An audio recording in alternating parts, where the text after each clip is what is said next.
नमस्कार, देवभूमि समाचारों में आप सभी का स्वागत है और मैं हूं आपके साथ रक्षंदा खान। आगे आप मेरे साथ देखेंगे उत्तराखंड की तमाम छोटी बड़ी खबरें विस्तार से, लेकिन सबसे पहले एक नजर हेडलाइंस पर।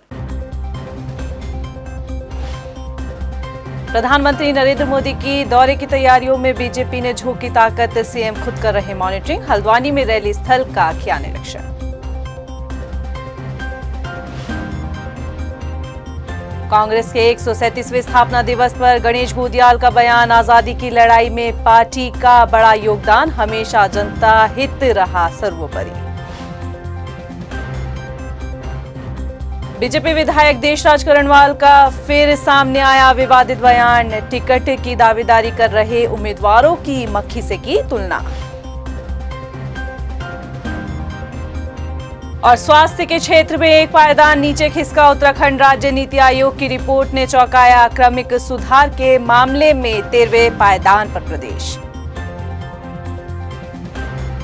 हेडलाइंस के बाद बुलेटिन में खबरें विस्तार से और बात सबसे पहले सीएम पुष्कर सिंह धामी की। सीएम पुष्कर सिंह धामी ने 30 दिसंबर को उत्तराखंड दौरे पर आ रहे प्रधानमंत्री नरेंद्र मोदी की रैली को लेकर स्थल का निरीक्षण किया। इस मौके पर मुख्यमंत्री पुष्कर सिंह धामी ने तैयारियों को बारीकी से जांचा और अधिकारियों को जरूरी निर्देश दिए। प्रधानमंत्री नरेंद्र मोदी कुमाऊं में एम्स का शिलान्यास करने के साथ ही वहां के लोगों को कई बड़ी सौगात देंगे।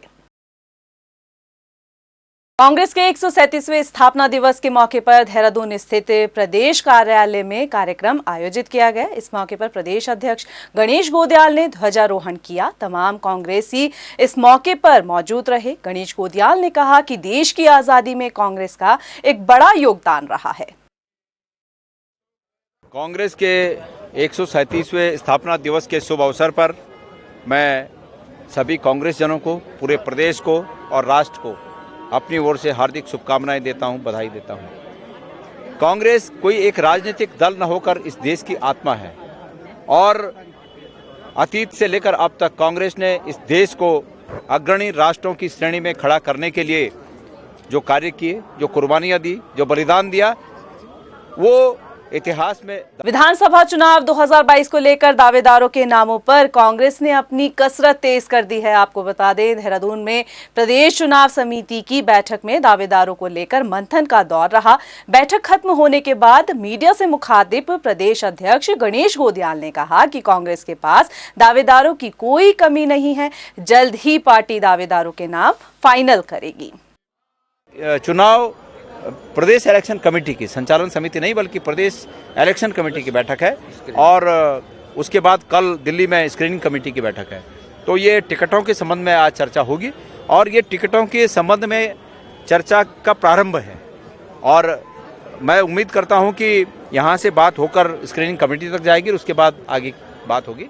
हमेशा सुर्खियों में रहने वाले बीजेपी विधायक देशराज करणवाल एक बार फिर सुर्खियां बटोर रहे हैं, पर इस बार बता दें उन्होंने दावेदारों की तुलना मक्खी से कर डाली है और इसमें एक बयान दिया है कि जो दावेदारी उनके क्षेत्र में की जा रही है उनको वो मक्खी की तरह लाप रहे हैं। एक रिपोर्ट। भाजपा के कुछ विधायक इतने बड़बोले हैं कि बोलते वक्त उन्हें शायद खुद ही इस बात का अंदाजा नहीं होता कि आखिर वो क्या बोल रहे हैं। हमेशा विवादित बयानों में रहने वाले रुड़की की झबरेड़ा विधानसभा से भाजपा विधायक देशराज करणवाल ने एक बार फिर से विवादित बयान दिया है। इस बार उन्होंने राजनीतिक दलों के दावेदारों की तुलना मक्खी से कर डाली। आप खुद ही सुनिए विधायक जी के बोल। विधानसभा में भारतीय जनता पार्टी का टिकट मांगने के लिए बहुत सी मक्खियां विधानसभा में प्रवेश कर चुकी हैं और क्योंकि मैं गुड़ हूँ, मैंने प्रदेश में सभी विधायकों से ज्यादा काम किया है, मैंने देश में सभी विधायकों से ज्यादा विधायी कार्य किया है। मैं गुड़ हूँ, इसलिए मक्खी भिड़कने के लिए आ गई है। मैं निवेदन करूंगा उन मक्खियों से कि वो थोड़ा गुड़ से थोड़ा ऊपर को ही रहे, उसमें बैठने की कोशिश ना करें। तो सुना आपने विधायक जी खुद को कैसे गुड़ बता रहे हैं और बाकी दावेदारों को मक्खी। यहाँ तक कि विधायक देशराज करणवाल ने धमकी भरे अंदाज में बोलते हुए कहा कि गुड़ से दूरी बनाए रखे और अगर दूरी नहीं बनाए तो अच्छा नहीं होगा। गौरतलब है कि झबरेड़ा विधानसभा से भाजपा के 1 दर्जन से अधिक दावेदार है।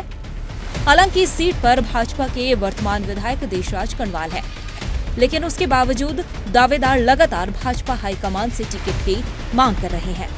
टाइम टीवी के लिए रुड़की से अरशद हुसैन की रिपोर्ट। सोमवार को नीति आयोग की तरफ से जारी की गई स्वास्थ्य सूचकांक में उत्तराखंड एक पायदान नीचे खिसक गया है। जहां उत्तराखंड में पिछले साल 14वें स्थान को प्राप्त किया था, वहीं अब 15वें पायदान पर खड़ा हो चुका है। आपको बता दें, हालांकि क्रमिक सुधार को लेकर उत्तराखंड 13वें पायदान पर है। नीति आयोग ने अपनी रिपोर्ट में उत्तराखंड में विशेषज्ञ डॉक्टरों की कमी की भी बात कही है। एक रिपोर्ट। नीति आयोग ने देश के सभी राज्य और केंद्र शासित प्रदेशों के स्वास्थ्य मानक पर चौथे सर्वे की रिपोर्ट जारी की है।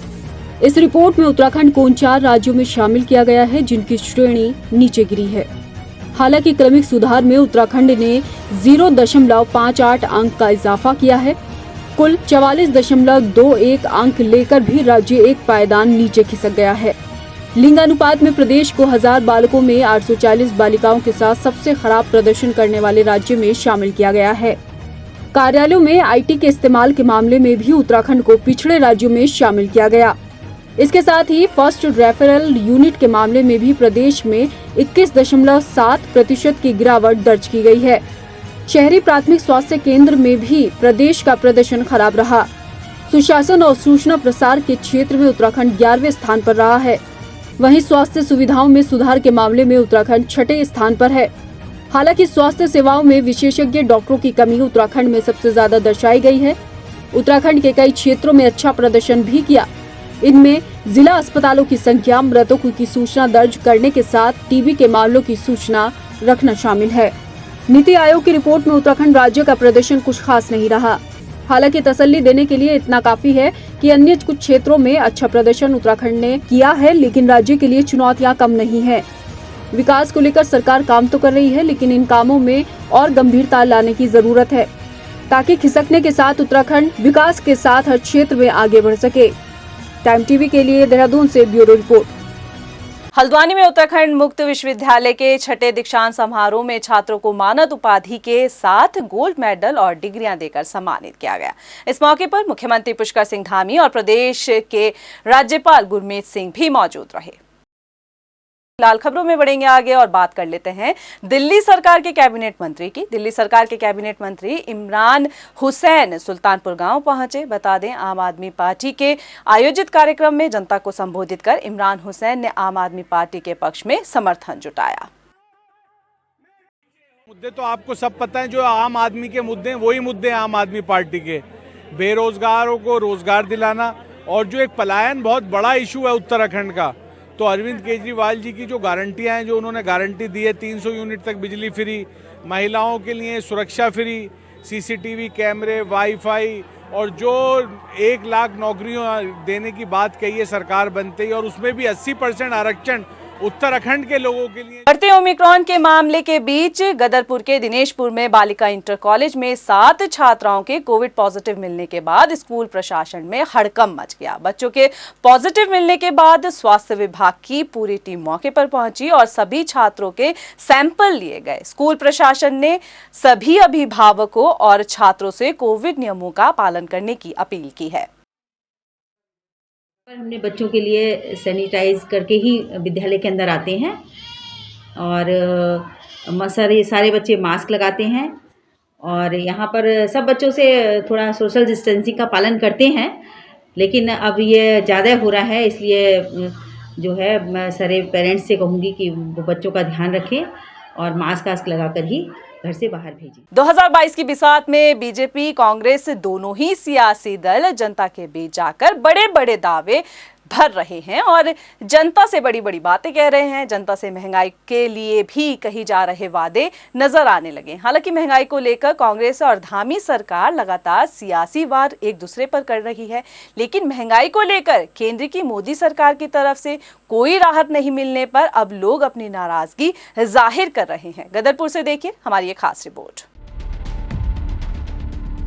चुनावी मौसम में सियासी दल जनता को बड़े बड़े दावे और वादों की उम्मीदें उनके दिलों में जगा रहे हैं, लेकिन चुनावी रैलियों और जनसभाओं से इतर लोग बढ़ती महंगाई से परेशान हैं। महंगाई के इस दौर में 900 रुपए पहुंच चुके सिलेंडर के दाम और आसमान छूते सब्जियों के दामों ने मध्यम वर्ग की कमर तोड़ दी है। दिनों दिन बढ़ रही महंगाई से महिलाएं खासा आक्रोशित हैं।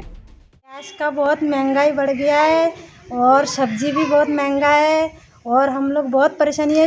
बाज़ार में सब कुछ ही महंगा मिल रहा है, तो हम मजदूरी करते हैं, ऐसे कैसे चलेगा। सरकार को कुछ समझदारी से काम लेना चाहिए, हमें बहुत परेशानी चल रहा है। ऐसा नहीं है कि सिर्फ मध्यम वर्ग ही बढ़ती महंगाई को लेकर परेशान है, बल्कि कारोबार करने वालों के लिए भी महंगाई आड़े आ रही है। व्यापारियों का ये कहना है कि जल्द ही महंगाई को लेकर कोई हल निकाला जाना चाहिए। आज मार्केट में हर चीज़ महंगा है, हर चीज़ महंगा हो रही है, लोग परेशान हो रहे हैं। फुटकर महंगाई ज़्यादा बढ़ गया है, लोग आक्रोश में हैं। इसमें इलेक्शन में प्रभाव पड़ सकता है। चुनावों में राजनीतिक दलों के बीच आरोप प्रत्यारोप और एक दूसरे पर जमकर छींटाकशी होती है। इसमें कोई नई बात नहीं है, लेकिन सियासी दलों को जनता की दिक्कतों से भी सरोकार होना चाहिए। और इसमें कोई दो राय नहीं है कि बढ़ती महंगाई ने लोगों के लिए मुश्किलें खड़ी कर दी हैं। ऐसे में जल्द ही कुछ हल नहीं निकाला गया तो यकीनन रिजल्ट कुछ भी हो सकता है। रुद्रपुर से गौतम सरकार की रिपोर्ट। विधायक निधि खर्च कर पाने में तो उत्तराखंड के ज्यादातर विधायक वैसे ही फसिड्डी साबित हुए हैं, मगर चुनावी साल में सरकारी विभागों के खर्च की अगर रफ्तार देखें तो इतनी सुस्त पड़ी है कि 22 विभागों में अब तक सिर्फ 40% ही, इससे भी कम बजट खर्च किया गया है। किन विभागों में क्या कुछ हाल है, आपको अपनी इस रिपोर्ट में दिखाते हैं। चुनावी साल में कई विभागों के खर्च करने की रफ्तार बेहद ही कम है। 22 महकमे तो ऐसे हैं जिनमें 40% से कम बजट खर्च किया गया है, जबकि 3 खास विभागों का खर्च तो 5% से भी कम रहा। केंद्र पोषित योजनाओं में भी बजट के प्रावधान के सापेक्ष खर्च की रफ्तार संतोषजनक नहीं है। हालांकि मुख्य सचिव ने विभागों को केंद्र पोषित योजनाओं की स्वीकृति के लिए ताकत झोंकने के निर्देश दिए हैं। पर्यटन विभाग में 250.19 करोड़ का प्रावधान है और इसमें 22.44% खर्च हुआ है। कृषि विभाग की बात करें तो 561.00 करोड़ का प्रावधान रहा, 23.81% खर्च हुआ। पेयजल निगम को 2374.16 करोड़ का प्रावधान बजट में है, जबकि खर्च प्रतिशत देखा जाए 26.47% रहा। राजकीय सिंचाई विभाग की बात करें तो 1211.46 करोड़ का प्रावधान है, जबकि 26.47% ही खर्च हो पाया है। लोक निर्माण विभाग में 2740 करोड़ रुपए का प्रावधान बजट में रखा गया था और 27.71% खर्च रहा। सहकारिता विभाग में 200.41 करोड़ का प्रावधान और प्रतिशत खर्च की बात करें तो 29.85 रहा। शहरी विकास विभाग में 110.02 करोड़ रुपए का प्रावधान रहा और 32.46% खर्च रहा। महिला सशक्तिकरण एवं बाल विकास विभाग की बात करें तो 1209.87 करोड़ का प्रावधान है और खर्च का प्रतिशत रहा 32.06। डेयरी विकास विभाग को 89.89 करोड़ रुपए का प्रावधान है और इसमें 34.51% खर्च हुआ। पंचायती राज विभाग की बात करें तो 125.53 करोड़ रुपए बजट का प्रावधान रहा और 35.76% खर्च हुआ।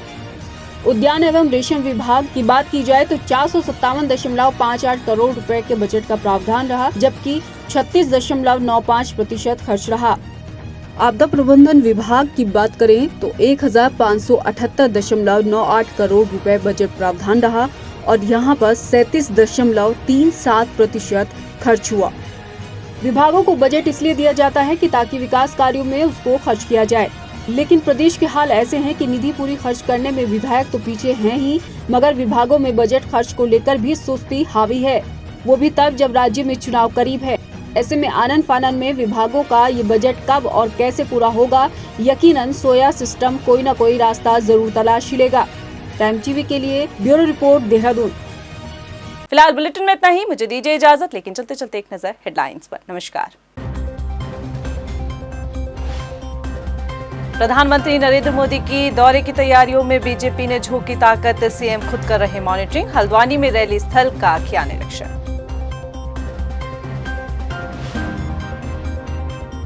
कांग्रेस के 137वें स्थापना दिवस पर गणेश घोदियाल का बयान, आजादी की लड़ाई में पार्टी का बड़ा योगदान, हमेशा जनता हित रहा सर्वोपरि। बीजेपी विधायक देशराज करणवाल का फिर सामने आया विवादित बयान। टिकट की दावेदारी कर रहे उम्मीदवारों की मक्खी से की तुलना। और स्वास्थ्य के क्षेत्र में एक पायदान नीचे खिसका उत्तराखंड। राज्य नीति आयोग की रिपोर्ट ने चौंकाया। क्रमिक सुधार के मामले में 13वें पायदान पर प्रदेश।